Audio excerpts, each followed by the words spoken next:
Hello. Yes, my friends, let's bring your focus back to the sorting.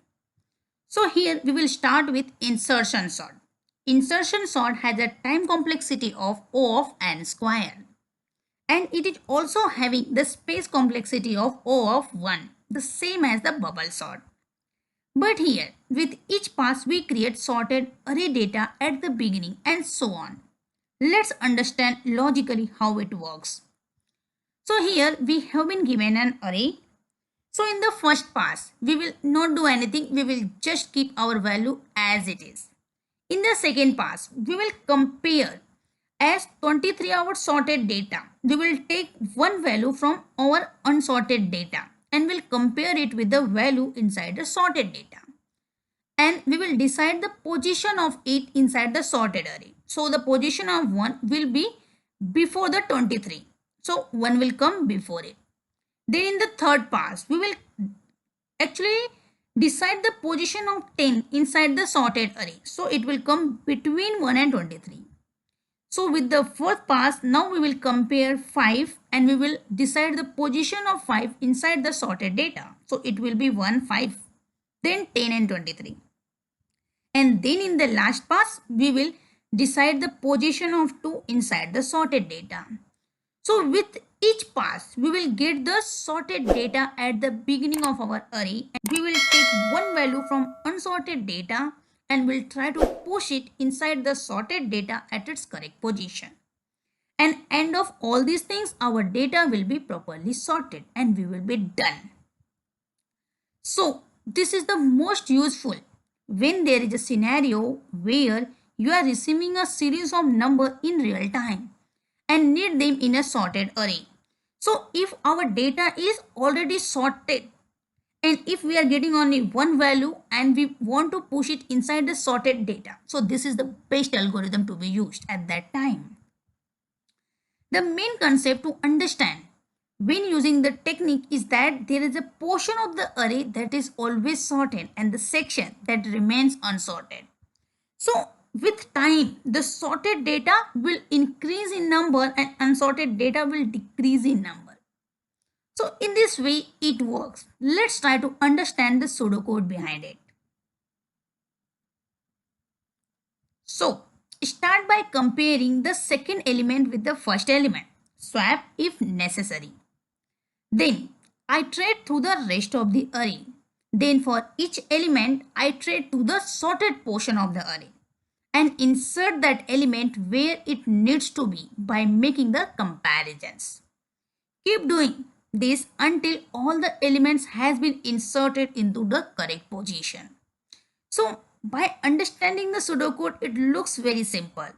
So let's go to the Visual Studio and start writing our own code. Here we will create our function named as insertion sort. It will take array as its parameter. Inside that we will create our first for loop.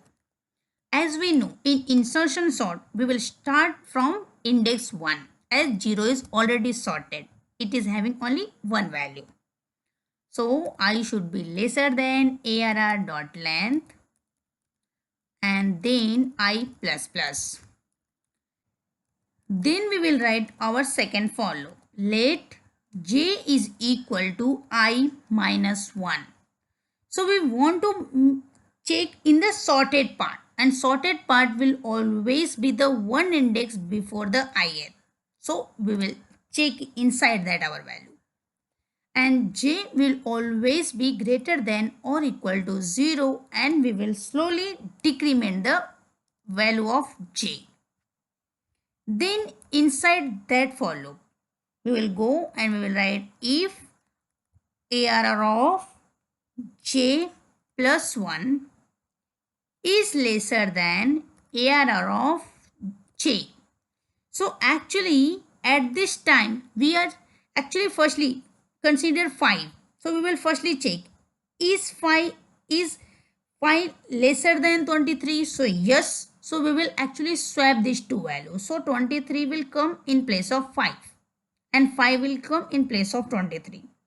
Now we will compare Is 5 lesser than 10? So yes, it is lesser than 10. So we will again swap 10 and 5.